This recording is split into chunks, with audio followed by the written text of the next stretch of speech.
During the recent Democrat Day at the Illinois State Fair, we had a chance to catch up with Congresswoman Cheri Bustos. We talked to her about the issues that are resonating with her constituents and what's being done to get federal funding for rebuilding the locks and dams on the Mississippi. This runs about 5 minutes.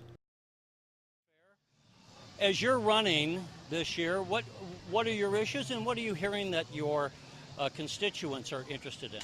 Well, still jobs in the economy. That's what it's been since I first started running in 2011, so 5 years ago now. We still have slightly higher unemployment rate in my congressional district than much of the rest of the state. So we'll continue to focus on that. I have a mostly rural district, so we focus on manufacturing, we focus on agriculture.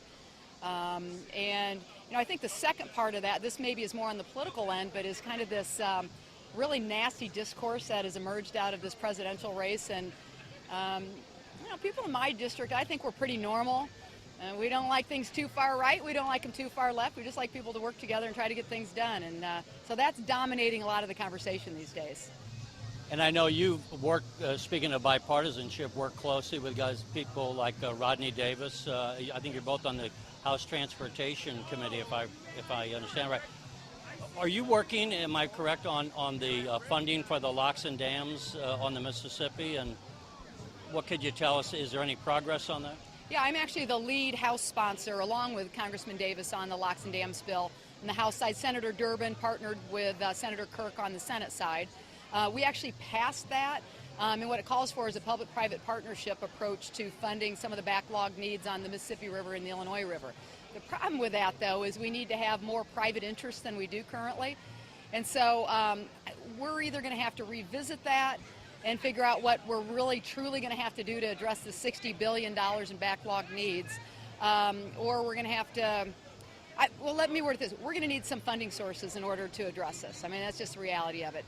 The barge industry stepped up and actually somewhat taxed itself to help pay for that, and I applaud them for understanding the needs that we have.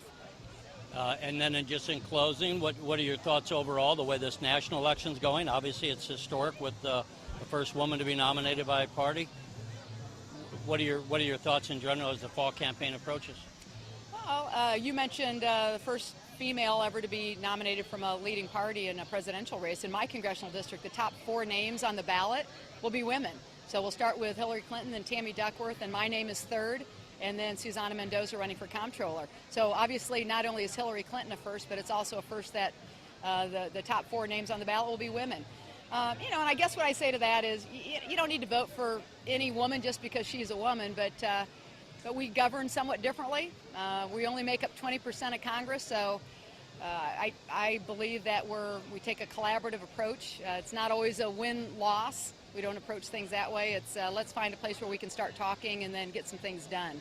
I would contrast that with what we've seen in Illinois, where it's what I call the downturn agenda that Governor Rauner has introduced. It's certainly not a turnaround agenda because it really led to the state standing still. And I think it's very disappointing what we've seen in the lack of leadership there. And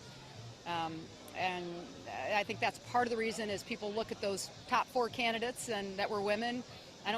Wouldn't see something like that happening under our leadership. Congresswoman, thanks for joining us. Thanks for having me. Right. Really appreciate it. Good You take care. All right. Thanks.